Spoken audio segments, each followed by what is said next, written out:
Welcome to Faith and Freedom.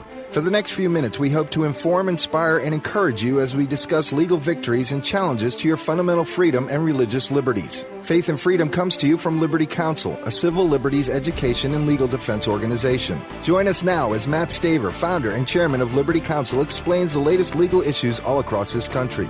In the courtrooms of America, Liberty Counsel is winning the battle for your constitutional freedom. One of the left's favorite tools for furthering its left-wing propaganda is education, using education and using our children to accomplish their shady goals. We're going to talk about that today on Faith and Freedom. Hi, I'm Matt Barber, Vice President of Liberty Counsel Action. Joining me again today in studio is Liberty Counsel's resident specialist on education and special counsel with Liberty Counsel, Cynthia Dunbar. Cynthia, we talked yesterday about core curriculum that Obama has pushed, trying to take education out of the purview of the parents and local communities and give it to a secular humanist federal government and his administration in order to further their propaganda. We also talked about your experience as having served on the Texas Board of Education and holding Texas accountable. Texas is responsible. Most states follow Texas's curriculum in terms of textbooks and so forth.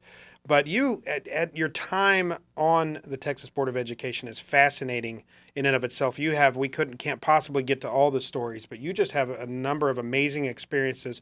One in particular that I love to hear about is when you were asked to give a prayer. Can you share that with our listeners? Well, it's very interesting. I want to digress for a moment because you were talking about Texas being controlling. It's not that we Texans are so controlling. It's just really a question of solvency.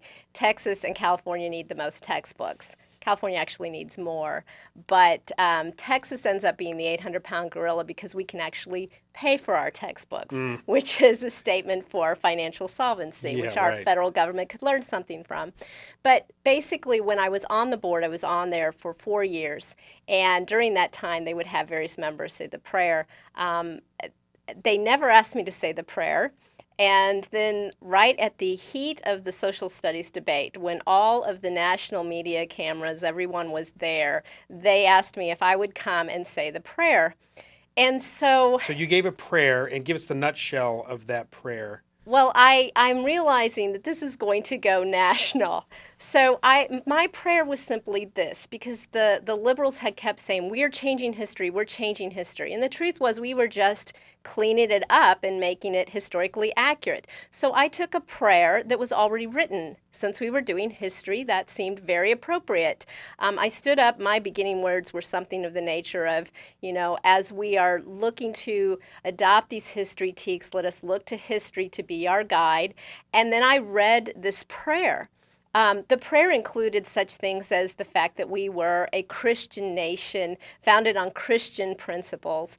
And as I finished, during the course of the day, as we were doing the media, I'm noticing that the liberal media is having a frenzy. They went berserk. Oh, yeah. Dunbar tops herself, actually admits that she thinks we are a Christian nation founded on Christian principles. They were just having a heyday. So at the close of the meeting, I was getting all of my stuff put up. One of the media came up to me and said, now about that prayer, wanting to do an interview. And I just said, yes, it's a phenomenal prayer. I wish I could take credit for it, but we all know that I can't. His face went ashen. He started stammering and said, well, whose prayer was that? It was Earl Warren's prayer. The Earl Warren court, the left's one of their favorite icons. One of their favorite icons, one of their bastions of people that they follow, and they did not even know. Just to show who doesn't know history, the liberals did not even know or recognize that language or that prayer coming from their Earl Warren until afterwards. Of course, they had to do some quick frenzied cleanup. The major egg all over their face. And now be honest, Did you kind of anticipate that might happen? Well, I have to say they're fairly predictable. Yes, I did anticipate Yeah, they're that. anything if not predictable. So, because I knew that the whole goal is to try in today's society to make everyone think that we have never been a Christian nation, that we have always been a secular nation, and that everyone has always known that. And yet, even as late as the 1950s, with a prayer from Earl Warren, who was leading the charge for progressivism, he even knew and acknowledged that we were an emphatically Christian nation and that our heritage and history was Christian. So even at that point in time, the radical progressives of that day were not to the point yet that they were ready to change history in the Orwellian fashion that they're pushing today. I've often said, Cynthia, that the left, with groups spearheaded by groups like the American Civil Liberties Union and all of these radical anti-theist organizations, and there was certainly Acorn out there. I mean, they are anything if not organized. President Obama's propagandist group, Organizing for America. They're very good with their Alinskyite tactics, but what they're attempting to do is to whitewash, to scrub our true Judeo-Christian heritage as a nation, not necessarily a Christian nation in terms of a theocracy. But there's no question that our Constitution was created within the framework of the Judeo-Christian worldview. Well, their worldview, the Constitution does not fit within that framework. They have to trample on it. So they're trying to reinvent and recreate an America in their own secular humanist self-image, aren't they? Right, and actually they have to. If you understand our nation's charter documents, I mean, when I'm teaching at the law school, the Constitution and the Declaration of Independence, what's interesting is there's now a big push to say the Declaration was done away with. It didn't do anything in terms of forming us as one nation. It was replaced, ultimately, Articles of Confederation and then ultimately the Constitution. The Constitution first created us as a nation.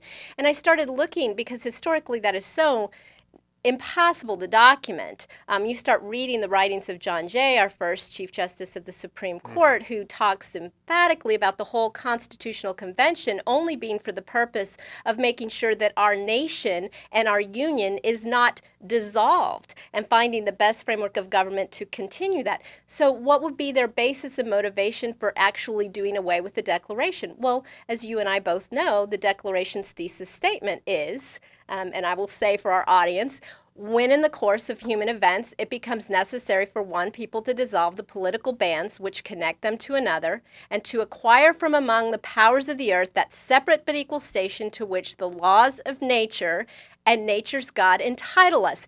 It was our thesis statement of our framework of laws and how we were going to be starting out as one unified people, one nation. Well, the definition of the laws of nature and the laws of nature's God is the will of our Maker revealed through the Holy Scripture. So they have to play this game. They have to rewrite it, or they cannot be pushing forward the laws and the agenda and the public policy that they are doing, when the belief was that law could not be law if it's contrary to the will of our Maker as revealed through the Holy Scripture. And that we are endowed by our Creator with certain unalienable rights, life, liberty, pursuit of happiness. Absolutely. Endowed by our Creator. I'm thinking of Elena Kagan, a justice. This goes all the way to the top.